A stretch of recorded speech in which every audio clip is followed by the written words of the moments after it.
There is a population of 7.8 billion humans living on Earth, and as of the year 2020, around 1.5 billion households worldwide.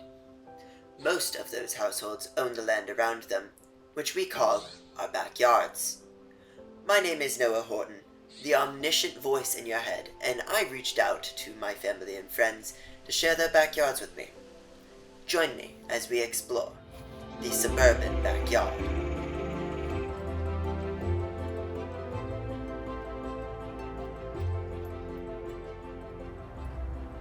Welcome to my Las Vegas backyard.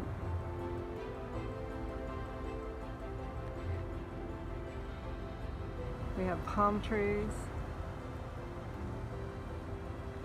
our putting green, and some fake grass.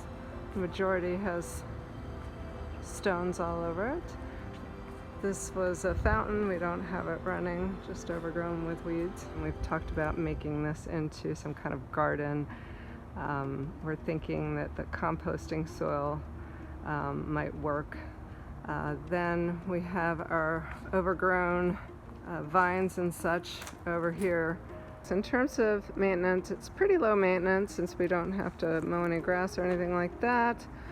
In terms of environmental impact, I don't think that the production of the fake grass was very environmentally friendly.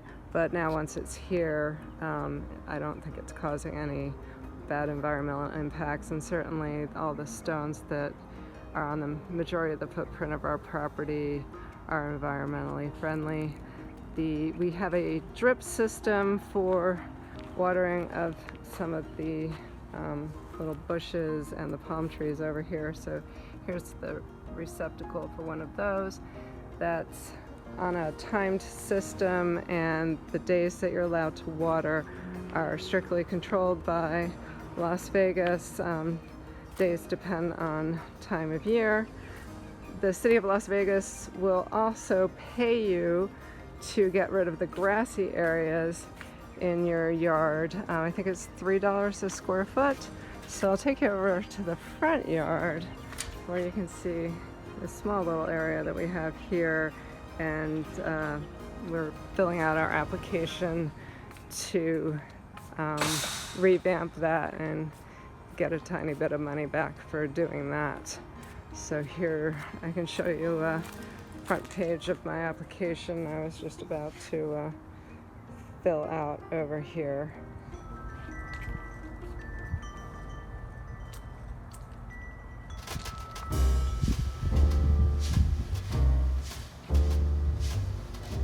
Okay, this is my backyard. This is from my patio. This is my wind's blowing all the leaves in, so it's a windy day. And here is my hot tub when I got jasmine growing there too. This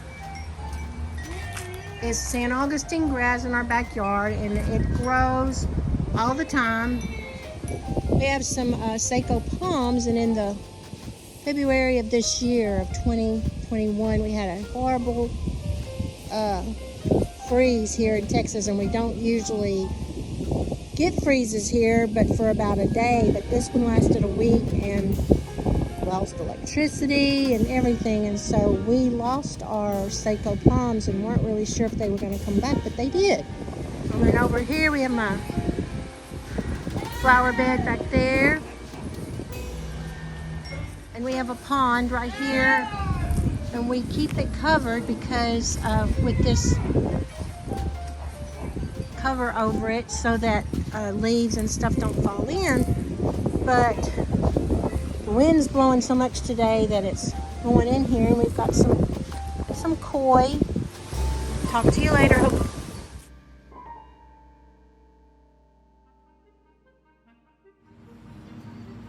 Well, this is Grandma's backyard.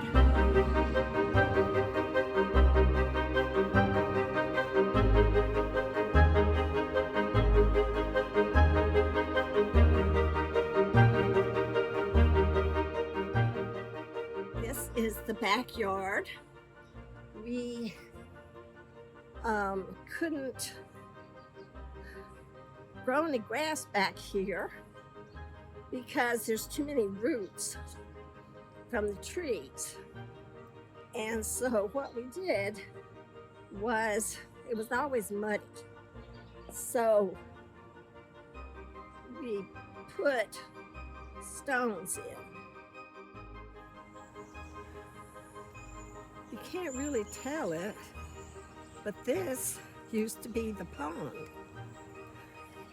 It's all full of leaves now. And this whole backyard back here in the summer is full of fern. Fern is just as green as can be back here. Skunks and raccoons and deer. There's a deer path. You can see that. There's a deer path right along the side of the yard where the deer walk to get to the golf course. See on this beautiful moss and lichens. I just love them. Oh, and look, that is either a snake hole or a chipmunk hole. I don't know. Snakes could be that.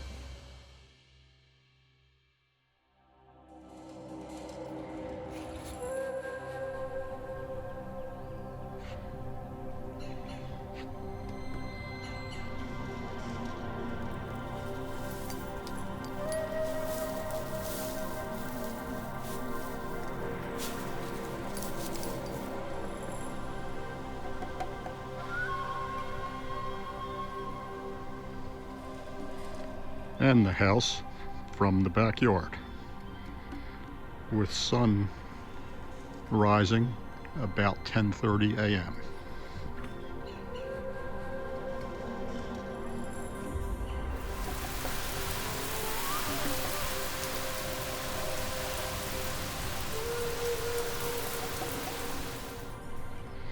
Morris looking for the chirping bird.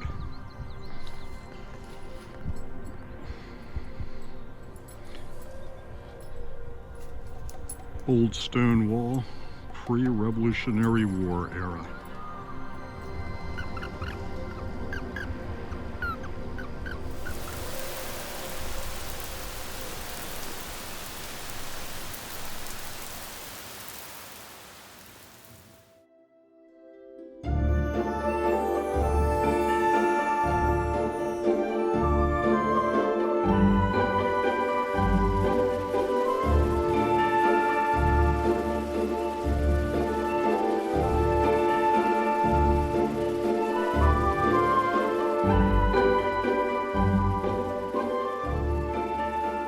Try to do as little as possible.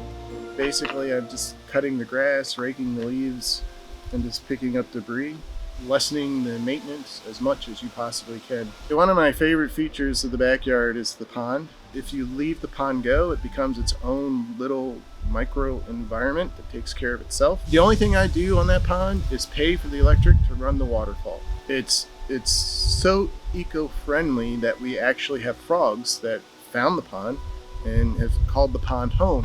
If the frogs don't live there, they're not liking it, then you know your pond's not balanced. When I put the pond in, probably again 15 years ago, we started out with a bunch of fish. We had some nice big ones, probably about this big. The stork came and cleaned out a bunch of them, but every year they would replenish themselves, if you will. So I'm ready to stop cutting grass. Our suburban backyard.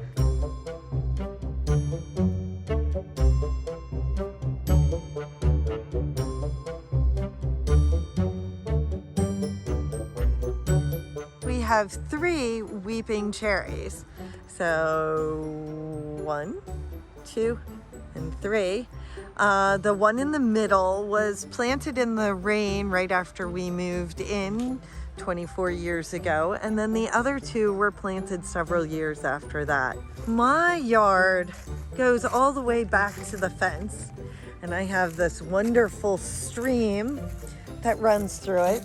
So this is our lovely little stream that we have where kids can come down. Oh, did you see that? I guess that was a frog, which I didn't expect because it's a little chilly. So we have all kinds of animals that live in here all year long. We have this absolutely beautiful pin oak, stunning, especially here in the fall. And all of this is our backyard where we house the bluebirds, and we've had groundhogs and foxes and so forth. We have our beautiful weeping cherries where we almost always have a robin that likes to nest in there. I love my birds.